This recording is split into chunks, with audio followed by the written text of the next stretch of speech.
Hi అండి. Last క్లాస్లో metacognition గురించి తెలుసుకున్నాం కదా. సో ఈ వీడియోలో ప్రత్యక్షం గురించి అండి.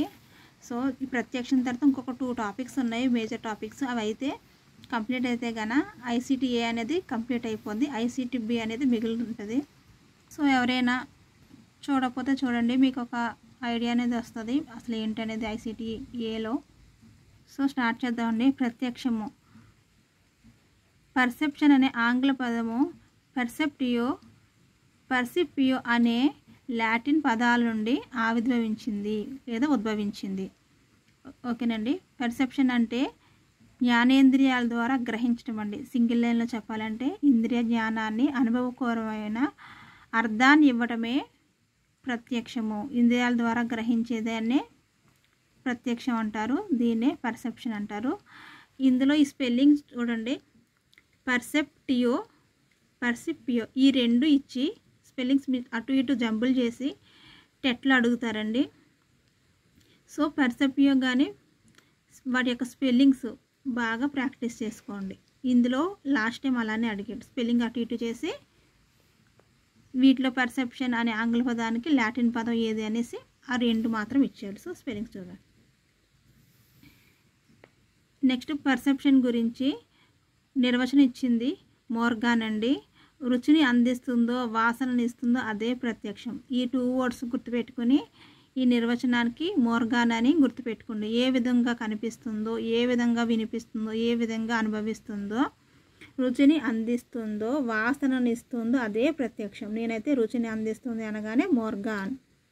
నెక్స్ట్ అండి, ప్రత్యక్ష ప్రక్రియ. దీని గెస్పాల్ట్ వాదం ప్రత్యక్ష భావన గురించి చెప్పారు చూడండి. ఏకం మొత్తంగా చూసేవే కానీ విడివిడిగా కాదు అనేదే ప్రత్యక్ష ప్రక్రియ. ఎప్పుడైనా సరే గెస్పాల్ట్ వాదం అంటే మొత్తం ఏకమొత్తం అనే కదండి మనకు తెలిసింది. సో గెస్పాల్ట్ వాదంలో ఏ విషయమైనా లేదా వస్తువైనా మొత్తముగా ప్రత్యక్షం అవుతుంది. సో నెక్స్ట్ వన్, జెరూర్ బ్రూనర్ అనే మనోవైజ్ఞానికవేత్త ప్రత్యక్ష నమూనా మోడల్ ఆఫ్ పర్సెప్షన్ రూపొందించారు. ఇది ఇంపార్టెంట్ అండి. మోడల్ ఆఫ్ పర్సెప్షన్ అని రూపొందించింది ఎవరు అంటే జెరూమ్ బ్రూనర్. అలాగే దీనిలో 3 దశల గురించి కూడా జెరూమ్ బ్రూనర్ అని ఆయన చెప్పారు. సో గెస్పాల్ట్ వాదం అనేది ఆల్రెడీ తెలిసిందే కదండి, ఏకమొత్తంగా చూడటం.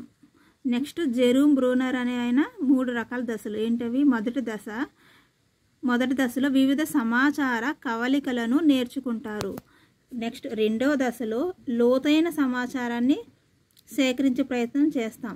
నెక్స్ట్ 3వ దశలో సమాచార కవలికలు అంటే ఫస్ట్ దశకు ప్రాధాన్యత తగ్గించి నెక్స్ట్ ఈ దశలో అనవసరమైన అంశాలకు ప్రాధాన్యతను తగ్గించి క్లిష్ట అంశాలు, పోలికలు, భేదాలు ద్వారా తెలుసుకుంటాము. సో ఫస్ట్ దశలో ఉన్నటువంటి సమాచార కవలికలు అనే దానికి ప్రాధాన్యతను తగ్గించి క్లిష్ట అంశాలు, పోలికలు, భేదాల గురించి తెలుసుకుంటాం. అయితే మనోవైజ్ఞానికులు మాత్రం ప్రత్యక్షంను 5 దశల్లో జరుగుతుందని పేర్కొన్నారు. జెరూమ్ బ్రూనర్ 3 దశలు అంటే వైజ్ఞానికులు మాత్రం ప్రత్యక్షంను 5 దశలు అని చెప్పి ఇవ్వడం జరిగింది. 5 దశలు ఏంటో కూడా చూడండి, ఇక్కడ ఇచ్చారు మనకి.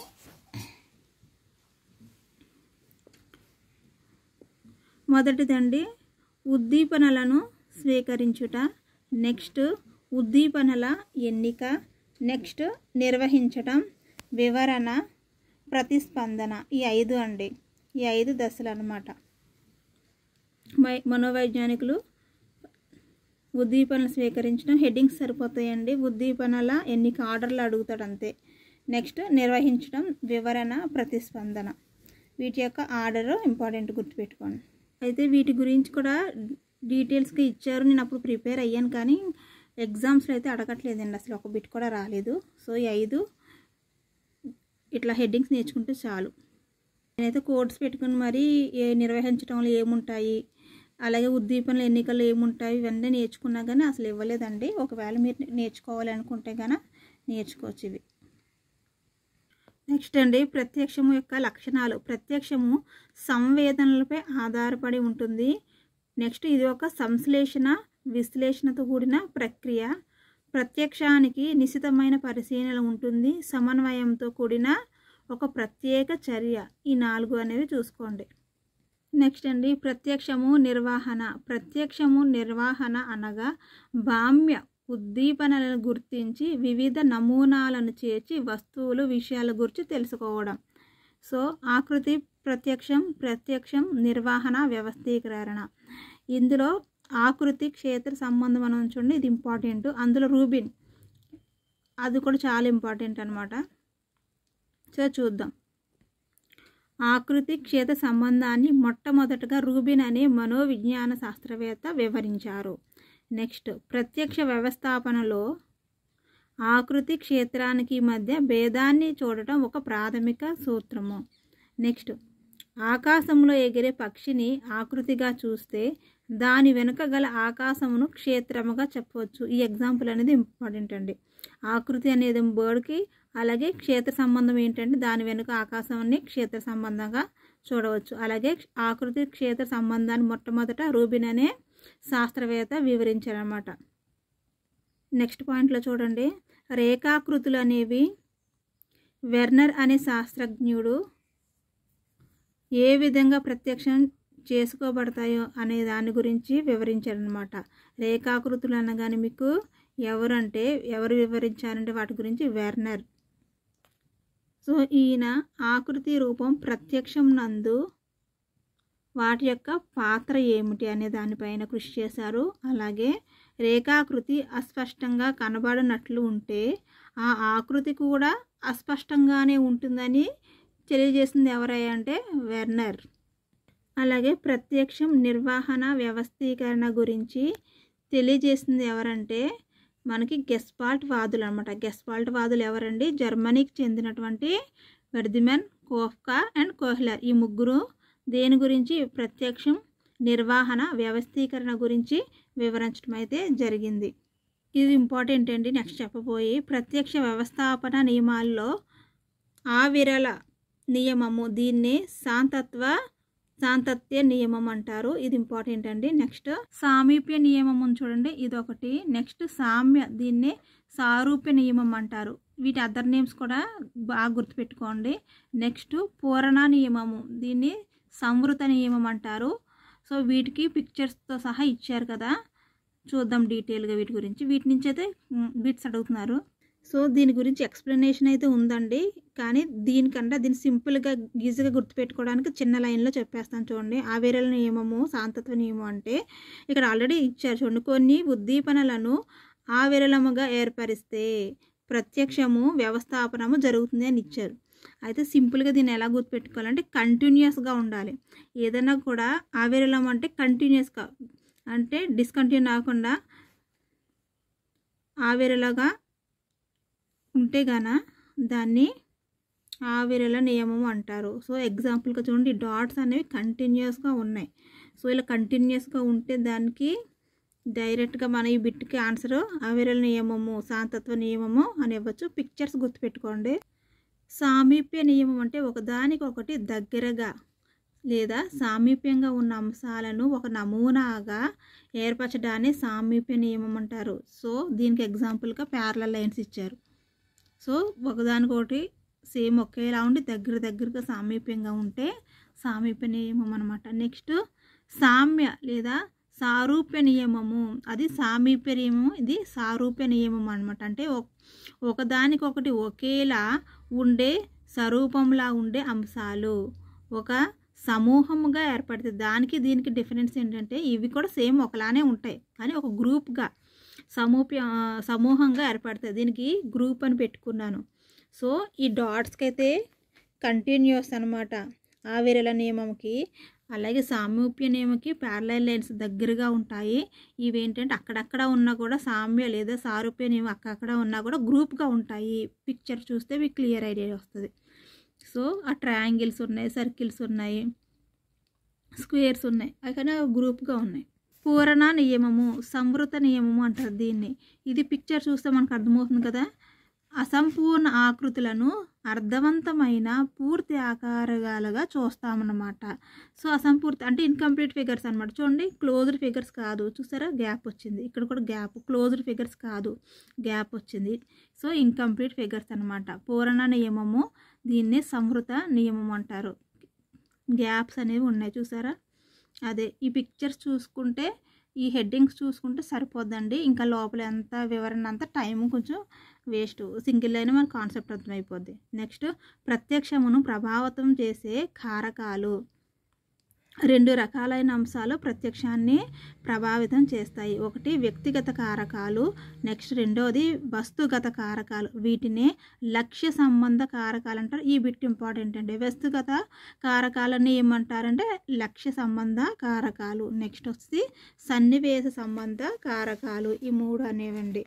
నెక్స్ట్ వ్యక్తిగత కారకాలు ఏమున్నాయో చూద్దాం. వ్యక్తిగత కారకాల్లో వ్యక్తిలో ఉండేటువంటి అభిరుచి, వైఖరి, సాన్నిధ్యం, సందర్భం, గతానుభవాలు, ప్రేరణలు, అంచనాలు, వాటితో పాటు ఆసక్తి, ఆకాంక్షను కూడా యాడ్ చేసుకోండి. నెక్స్ట్ వస్తూ ఉంటాయి అనుకోండి. ఇందులో ముందే యాడ్ చేసాను అన్నీ ఒకటే చోట ఉండాలన్నట్టు.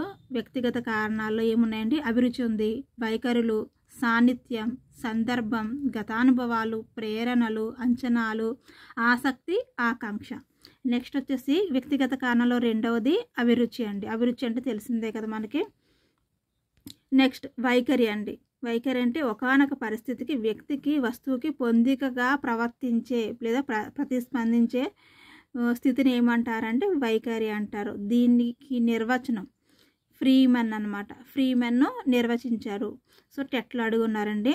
ఫ్రీమెన్ యొక్క నిర్వచనం అన్న అడగొచ్చు, లేదా వైఖరి లక్షణాలు ఏంటంటే ఒకానొక పరిస్థితి. దీంట్లో నేను కోడ్గా పొందికగా అని కనిపిస్తే అది ఫ్రీమెన్ ఇచ్చినటువంటి నిర్వచనం ఆన్ వైఖరి. ఇటు ఎట్లా అడిగినారండి లాస్ట్.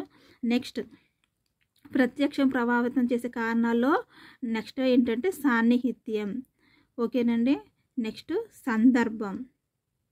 సో సాన్నిధ్యంలో ఎగ్జాంపుల్ కూడా చూడండి. పాఠశాలను వదిలిపెట్టినప్పుడు అంటే పిల్లల్ని ఒకటేసారి వదిలేసినప్పుడు అంత పెద్ద గుంపులో కూడా మన పిల్లల్ని మనం గుర్తుపడతాం కదా, దాన్నే సాన్నిధ్యం అంటారు. నెక్స్ట్ వచ్చేసి సందర్భము. కొన్ని సందర్భాలలో ఉద్దీపనలు సరైన సందర్భంలో వెంటనే ప్రత్యక్షము అవుతాయి. ఉదాహరణ డైనింగ్ హాలులోకి వెళ్ళిన వెంటనే ఆహార పదార్థాలు ప్రత్యక్షంలోకి వస్తాయి. దాన్ని సందర్భం అంటారు. సో ఈ 2 ఎగ్జాంపుల్స్ మాత్రం ఇచ్చారని గుర్తుపెట్టుకోండి. నెక్స్ట్ గతానుభవము. గతానుభవం అంటే ఏంటంటే ఆల్రెడీ ఏదైనా ఒక సంఘటన చూసినప్పుడు అంత ముందు జరిగిన సంఘటనను తలుచుకోవడము. గతానుభవము ఏంటంటే మనము ఒక దృశ్యాన్ని లేదా సంఘటనకు ఏ విధంగా ప్రత్యక్షం చేసుకుంటాం అనేది గతానుభవం. ఎగ్జాంపుల్ గుర్తుపెట్టుకోండి. అంబులెన్స్ అను రద్దీ ట్రాఫిక్లో కూడా అంబులెన్స్ అనేది అక్షరాలు ఉల్టాల్లో పడి ఉంటాయి కదండి, అయినా కూడా దాన్ని అంబులెన్స్గానే మనం గుర్తించి చదువుతాము. ఇది ఏంటంటే గతానుభవం. సో అంబులెన్స్లో రివర్స్లో ఉంటాయి కదండి లెటర్స్ అంబులెన్స్ పైన, అయినా కూడా మనం గుర్తుపెడతాం అది అంబులెన్స్ అని. అక్షరాలని అంబులెన్స్గా కరెక్ట్గా చదువుతాం రివర్స్లో ఉండగా. ఏంటంటే గతానుభవం వల్ల తెలుసు ఆ విషయం గురించి. నెక్స్ట్ వస్తుగత కారకాలు. దీనినే లక్ష్య సంబంధ కారకాలు అంటారు కదా. వస్తువుల ఆకృతులైన సామ్యం, పూర్ణత, సామీప్యం, సమితి, నూతనత్వం, కదలిక, శబ్దం, ఆకారం, క్షేత్రం వంటి వస్తుగత కారకాలు ప్రత్యక్షంపై ప్రభావితం చూపిస్తాయి. ఎట్లా అడుగున్నారండి. వస్తుగత కారకాలు లేదా లక్ష్య సంబంధ కారకాలపై ప్రభావితం చూపే అంశాలు ఏంటంటే ఫస్ట్ సామ్యం, పూర్ణత, సామీప్యం, సమమితి, నెక్స్ట్ నూతనత్వం, కదలిక, శబ్దం, ఆకారం, క్షేత్రం. 1కి 4 సార్లు చదువుకోవాలి లేదా కోడ్ పెట్టుకోవాల్సిందండి. దీనికి నీకు ఒక 4 సార్లు చదవండి సరిపోద్ది. సన్నివేశ సంబంధ కారకాలు. సమయం, పని, సన్నివేశం, సాంఘిక సన్నివేశం మొదలగునవి ప్రత్యక్షంపై ప్రభావితం చూపిస్తాయి. ఇది పెద్ద ఇంపార్టెంట్ కాదండి. నెక్స్ట్ ప్రత్యక్షంలో రకాలు ఏంటంటే శబ్ద ప్రత్యక్షం, ప్రసంగిక లేదా వాక్ ప్రత్యక్షం. ఇది ఇంపార్టెంట్ అండి, టెట్కి ఇచ్చున్నారు. నెక్స్ట్ స్పర్శ ప్రత్యక్షం, అలాగే రుచి ప్రత్యక్షం, అలాగే దృశ్య ప్రత్యక్షం. నెక్స్ట్ వచ్చేసి సామాజిక ప్రపంచ ప్రత్యక్షం. నెక్స్ట్ ఇతర ప్రత్యక్షాలు ఇచ్చారు. ఇవన్నీ అంత ఇంపార్టెంట్ ఏం కాదు, అసలు ఇవ్వలేదు కూడా ఎప్పుడూను. అయితే ఇందులో ఇదొకటేనండి. ప్రసంగిక వాక్ ప్రత్యక్షం అనేది ఇంపార్టెంట్. ప్రసంగిక ప్రత్యక్షం అనగా భాషా సంబంధిత శబ్దాలను విని వాటిని వ్యాఖ్యానించడం. అంతే కదండి, ప్రసంగం అంటే ఏంటి? వ్యాఖ్యానించడమే కదా. ప్రసంగిక ప్రత్యక్షం శిశువు 18 నెలల వయసు దాటిన తర్వాత వికసిస్తుంది. సో ఇందులో ఇంపార్టెంట్ పాయింట్ ఎన్ని మంత్స్. ఎప్పుడైనా సరే చిన్నపిల్లలకు ఏజ్కి సంబంధించి వాళ్ళు పళ్ళు రావటం కానీ, మొదటి మాట కానీ, లేదా సెంటెన్స్ కానీ, నడక కానీ, మెడ నిలబెట్ట ఏ వయసు ఎన్ని నెలలు అనేది ఉంటే మన ఎస్జిటి వాళ్ళకి అవి చాలా ఇంపార్టెంట్ పాయింట్స్ అన్నమాట. ఇక్కడ చూడండి, 18 నెలల వయసు దాటిన తర్వాత వికసించేది ఏంటంటే ప్రసంగిక లేదా వాక్ ప్రత్యక్షం. నెక్స్ట్ వచ్చేసి ప్రసంగిక ప్రత్యక్షం ఒక ద్విముఖ ప్రక్రియ. ఇది కూడా టెట్లో అడిగి ఉన్నారు. ఇదేనండి, ప్రత్యక్షంలో రకాలు చాలా ఇచ్చారు కానీ అదంతా జనరల్గా మనం చదివేయచ్చు, చెప్పేయచ్చు కూడా. దృశ్య ప్రత్యక్షం వీటి గురించి బిట్స్ అయితే ఇప్పుడు అడగలేదు, ఇది మాత్రం కొంచెం నోట్ చేసుకోండి. అండి ప్రాక్టీస్ బిట్స్ ఉన్నాయి, ఇవి నెక్స్ట్ వీడియోలో కవర్ చేస్తాను. ఇంకొక 2 టాపిక్స్ ఉంటే మీకు ICTA అనేది ఎంతో కొంత యూజ్ అవుద్ది అనుకుంటున్నాను. ఇది మేబీ ఒక 4th క్లాస్, ఇంకొక 2 క్లాసెస్ ఉంటాయి అంతే. థ్యాంక్స్ ఫర్ వాచింగ్ అండి. బాగా ప్రిపేర్ అవ్వండి. Bye. Thank you for subscribing.